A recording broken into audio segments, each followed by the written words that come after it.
Assalamualaikum warahmatullahi wabarakatuh. Perkenalkan, saya Gracia Angelin Parinusa dengan NIM H0111817001.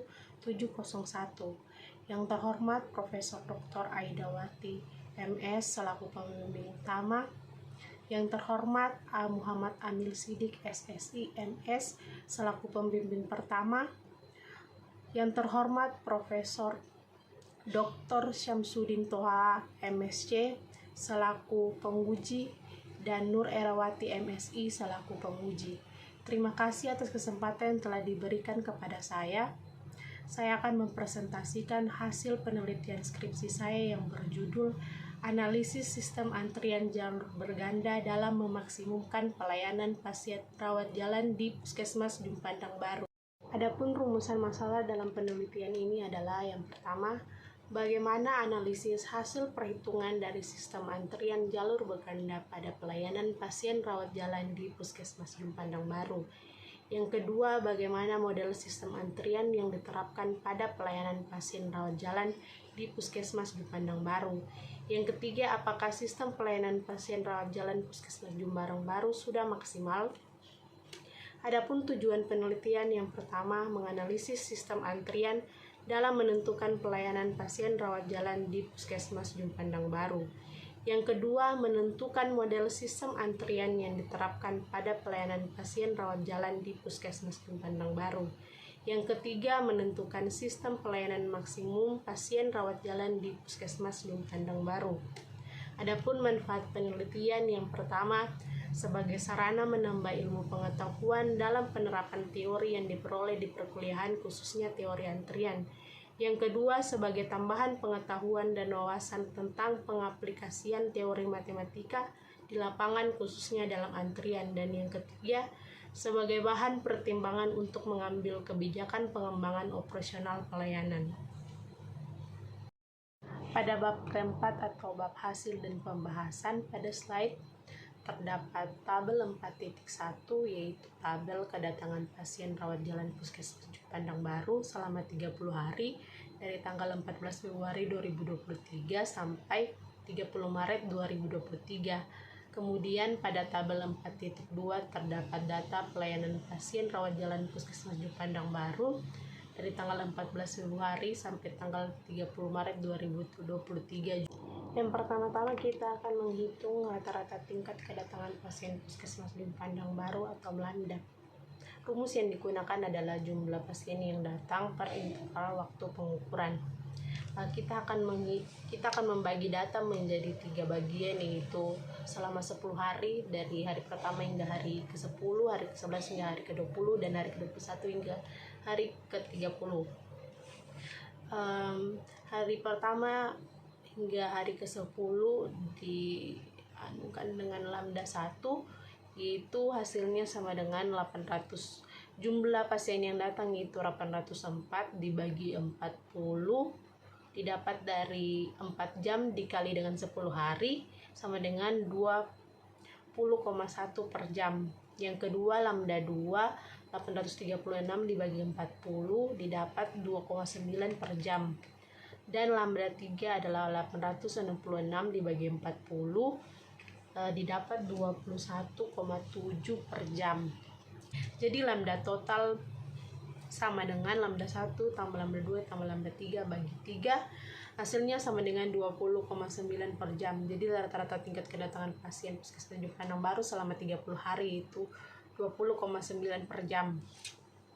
Kemudian kita akan menghitung rata-rata tingkat pelayanan pasien. Rumus untuk menghitung rata-rata tingkat pelayanan sama dengan waktu lama pelayanan per jumlah pasien yang dilayani. Yang pertama-tama kita akan menghitung untuk loket pendaftaran. U1-nya sama dengan 2.400 per 750 sama dengan 3,2 pasien per menit atau 18,8 pasien per jam. Untuk U2-nya didapat 19,4 pasien per jam dan U3-nya didapat 20,6 pasien per jam. Untuk U totalnya didapat U1 tambah U2 tambah U3 per 3, hasilnya sama dengan 19,6 pasien per jam. Jadi rata-rata tingkat pelayanan pasien selama 30 hari adalah 19,6 pasien per jam.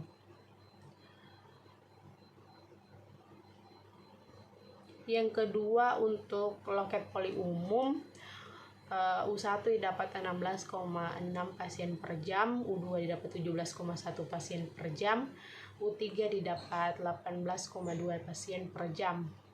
Totalnya adalah 17,3 pasien per jam. Jadi rata-rata tingkat pelayanan pada loket poli umum selama 30 hari adalah 17,3 pasien per jam. Kemudian yang ketiga, untuk loket pengambilan obat atau apotek, satunya didapat 14,6 pasien per jam, U2 didapat 15,4 pasien per jam, dan U3 didapat 16,3 pasien per jam. Totalnya adalah 15,4 pasien per jam. Jadi rata-rata tingkat pelayanan pasien pada loket pengambilan obat atau apotek sama dengan 15,4 pasien per jam selama 30 hari. Dari hasil perhitungan lambda dan U pada tabel 4.3 dan tabel 4.4 menunjukkan bahwa nilai lambda selalu lebih tinggi daripada nilai U. Artinya, banyaknya pasien yang datang lebih banyak dibandingkan banyaknya pasien yang dapat dilayani oleh fasilitas pelayanan setiap jamnya. Setelah menentukan nilai lambda dan U, kita akan menentukan tingkat intensitas fasilitas pelayanan atau RO. Rumus dari RO adalah lambda dibagi dengan C dikalikan dengan U, dengan C adalah jumlah fasilitas pelayanan yang tersedia pada setiap loket. Dapat dilihat dari tabel 4.5, diketahui hasil perhitungan tingkat intensitas fasilitas pelayanan memiliki nilai RO kurang dari 1 pada 3 loket pelayanan, yaitu pendaftaran dengan nilai RO sama dengan 0,5336457, poli umum dengan nilai RO sama dengan 0,4023764, dan apotek dengan nilai RO sama dengan 0,6765659. Karena dilihat dari hasil perhitungan jumlah RO dari ketiga loket tersebut kurang dari 1, maka dapat disimpulkan steady state-nya terpenuhi. Artinya rata-rata tingkat kedatangan pasien pada loket tidak melebihi rata-rata tingkat pelayanan yang dapat diberikan oleh petugas kesehatan Puskesmas Pandang Baru. Kemudian kita akan uji kecocokan distribusi pada data kedatangan dan data pelayanan. Yang pertama, kita akan uji kecocokan pada data kedatangan. Data kedatangan diasumsikan mengikuti distribusi tertentu. Dalam hal ini adalah distribusi Poisson. Untuk melihat data kedatangan pasien mengikuti distribusi Poisson atau tidak, maka dilakukan pengujian dengan menggunakan uji Kolmogorov-Smirnov dengan menggunakan SPSS. Untuk mengetahui apakah distribusi kedatangan yang diharapkan sesuai dengan pengamatan, maka dilakukan uji hipotesis terhadap hasil output pengolahan SPSS yang ditampilkan pada tabel 4.6 dapat dilihat pada slide. Untuk hipotesisnya, H0 adalah waktu kedatangan pasien berdistribusi Poisson, H1 adalah waktu kedatangan pasien tidak berdistribusi Poisson dengan taraf signifikan adalah 0,05.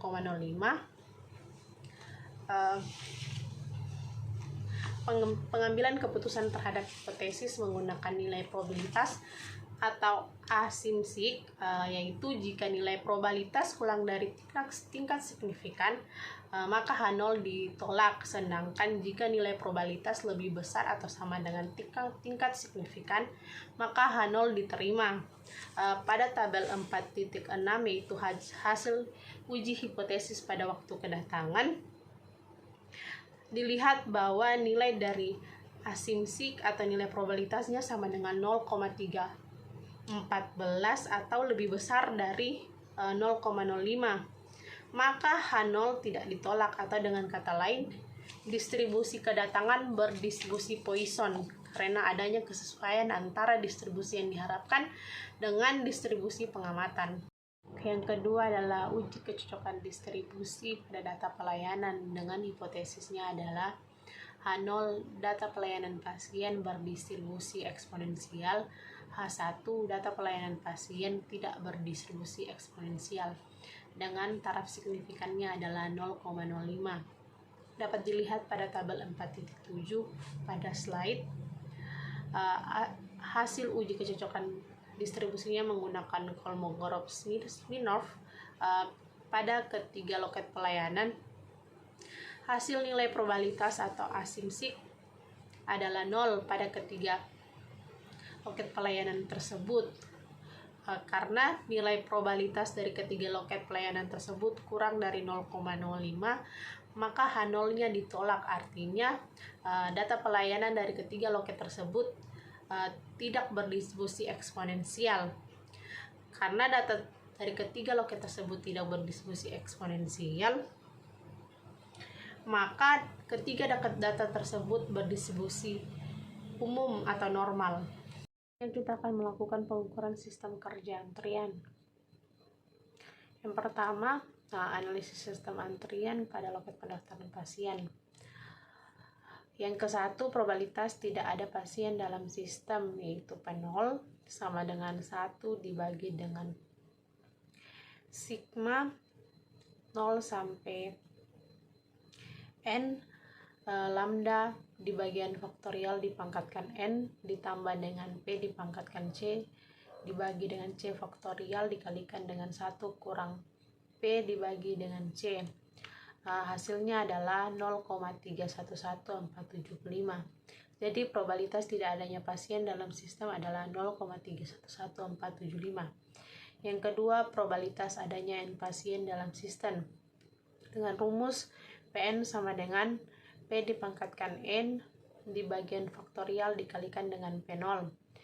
Pn sama dengan 0,327049. Jadi probabilitas adanya N pasien dalam sistem adalah 0,327049. Yang ketiga, probabilitas semua sistem server sibuk dengan rumus PW sama dengan 1 per C faktorial dikalikan lambda per U dipangkatkan C dikalikan dengan C dikalikan dengan U dibagi dengan C dikalikan dengan U dikurangin dengan lambda dikalikan dengan P0.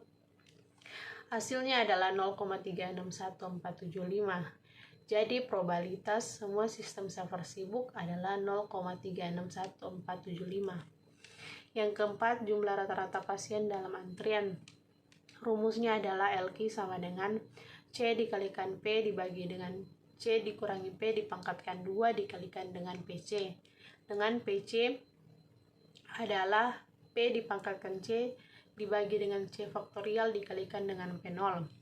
Hasilnya adalah 0,399525. Jadi jumlah rata-rata pasien menunggu dalam antrian adalah 0,399525. Yang kelima, rata-rata waktu pasien menunggu dalam antrian. WQ sama dengan LQ dibagi dengan lambda. Hasilnya sama dengan 0,019025. Jadi waktu rata-rata pasien menunggu dalam antrian adalah 0,019025. Yang keenam, jumlah pasien dalam sistem LS sama dengan LQ ditambah dengan P. Hasilnya adalah 1,44925. Jadi jumlah rata-rata pasien menunggu dalam sistem adalah 1,44925. Yang ketujuh, waktu pasien menunggu dalam sistem WS sama dengan WQ ditambah 1 per new. Hasilnya adalah 0,019025. Jadi waktu rata-rata pasien menunggu dalam sistem adalah 0,019025. Sesuai dengan hasil analisis kondisi steady state, distribusi jumlah kedatangan dan distribusi waktu pelayanan sistem antrian, maka ditentukan bahwa model untuk loket pendaftaran adalah model sistem antrian dengan distribusi jumlah kedatangan berdistribusi Poisson atau M, distribusi waktu pelayanan berdistribusi normal atau general, jumlah pelayanan yang beroperasi sebanyak 2 pelayan dengan aturan pertama datang pertama dilayani atau FCFS. Selanjutnya, analisis sistem antrian pada loket pelayanan pasien poli umum. Yang pertama, probabilitas tidak adanya pasien dalam sistem atau P0.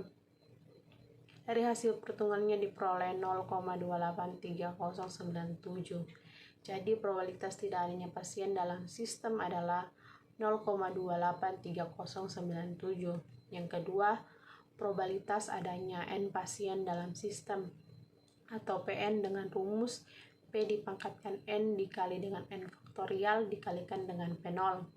Hasilnya adalah 0,215996.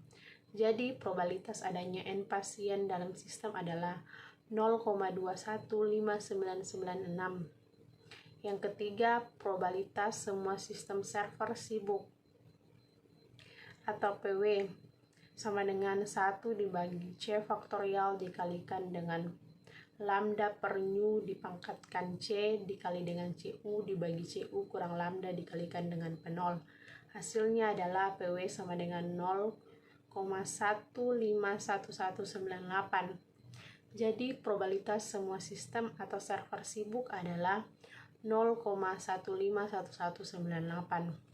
Yang keempat, jumlah rata-rata pasien dalam antrian atau LQ sama dengan C dikalikan dengan P dibagi C kurang P dipangkatkan 2 dikalikan dengan PC, dengan PC adalah P dipangkatkan C dibagi dengan C faktorial dikalikan dengan P0. Hasilnya adalah LQ sama dengan 0,105838. Jadi jumlah rata-rata pasien menunggu dalam antrian adalah 0,105838. Yang kelima, rata-rata waktu pasien menunggu dalam antrian atau WQ sama dengan LQ dibagi dengan lambda. Hasilnya sama dengan 0,00504. Jadi waktu rata-rata pasien menunggu dalam antrian adalah 0,00504. Yang keenam, jumlah pasien dalam sistem atau LS sama dengan LQ ditambah dengan P. Hasilnya adalah 1,341132. Jadi jumlah rata-rata pasien menunggu dalam sistem adalah 1,341132. Yang ketujuh, waktu pasien menunggu dalam sistem atau WS sama dengan WQ ditambah dengan 1 dibagi dengan nu. Hasilnya adalah WS sama dengan 0,063863. Jadi waktu rata-rata pasien menunggu dalam sistem adalah 0,063863. Sesuai dengan hasil analisis kondisi steady state, distribusi jumlah kedatangan dan distribusi waktu pelayanan sistem antrian, maka dapat ditentukan bahwa model untuk loket polik umum adalah model sistem antrian dengan distribusi jumlah kedatangan pasien berdistribusi Poisson atau M, distribusi waktu pelayanan berdistribusi normal atau general, dan jumlah pelayanan yang beroperasi sebanyak 3 pelayan dengan aturan pertama datang pertama dilayani atau FCFS. Selanjutnya adalah analisis sistem antrian pada loket pelayanan apotek.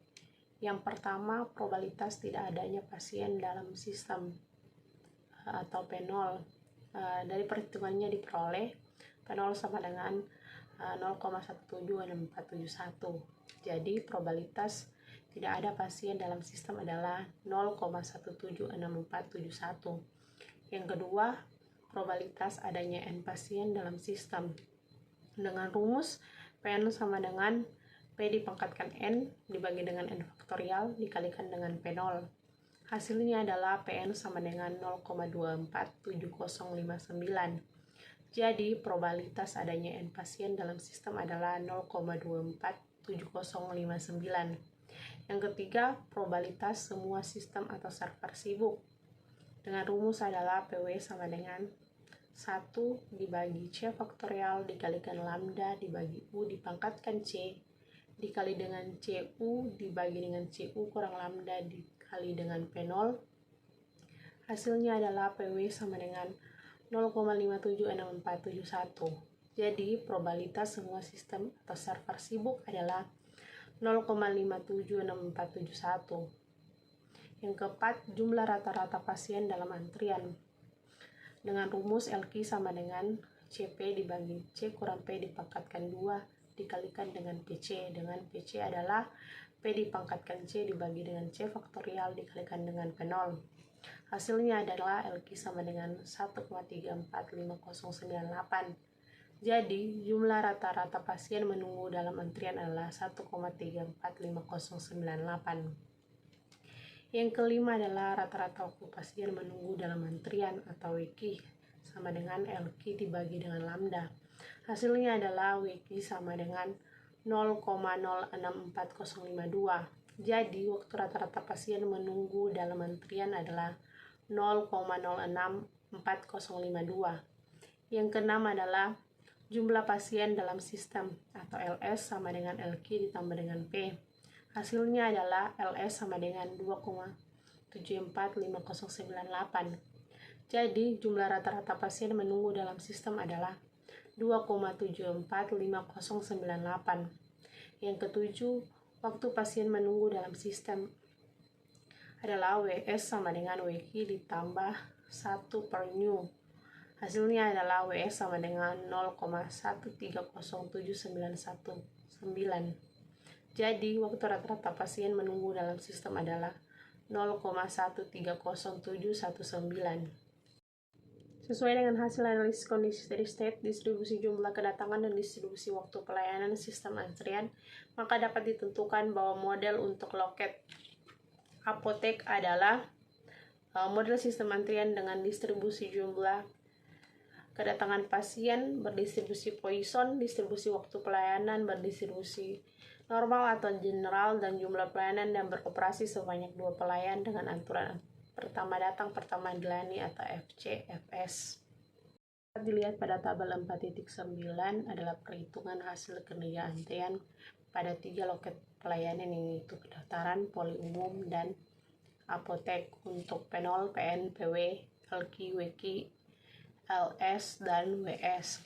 Berdasarkan tabel tersebut, hasil analisis antrian pada bagian 3 loket Puskesmas Cupandang Baru menunjukkan bahwa waktu sibuk terjadi pada loket pengambilan obat atau apotek dengan jumlah rata-rata pasien yang menunggu dalam sistem adalah 2,745098 atau 3 orang, dan jumlah rata-rata pasien yang menunggu dalam sistem atau WS adalah 0,13079 atau 8 menit per orang. Dari hasil perhitungan dengan menggunakan analisis antrian dengan model multi-channel multipass pada 3 loket di Puskesmas Cupandang Baru, diperoleh pelayanan paling cepat terjadi pada loket poli umum dengan jumlah rata-rata pasien menunggu dalam sistem adalah 1,341132, dan waktu rata-rata pasien menunggu dalam sistem atau WS adalah 0,063863. Sedangkan pelayanan paling lama terdapat pada loket pengambilan obat atau apotek dengan jumlah rata-rata pasien menunggu dalam sistem adalah 2,745098, dan waktu rata-rata pasien menunggu dalam sistem atau WS adalah 0,130719. Hal ini membuktikan bahwa dalam kecepatan pelayanan di bagian loket pendaftaran, poli umum, dan apotek dikatakan sudah optimal karena dilihat dari waktu tunggu pasien dalam mengantri di bawah 30 menit. Tahap kelima yaitu kesimpulan dan saran. Yang pertama, kesimpulan berdasarkan hasil penelitian yang telah dilakukan, dapat disimpulkan bahwa yang pertama, hasil perhitungan menggunakan analisis sistem antrian dengan model antrian jalur berganda pada Puskesmas Cupandang Baru. Antrian pada jam tersibuk terjadi di loket pengambilan obat atau apotek dengan jumlah rata-rata pasien menunggu dalam sistem atau LS adalah 2,745098. Kemudian waktu rata-rata pasien menunggu dalam sistem WS adalah 0,13079 atau sekitar 8 menit.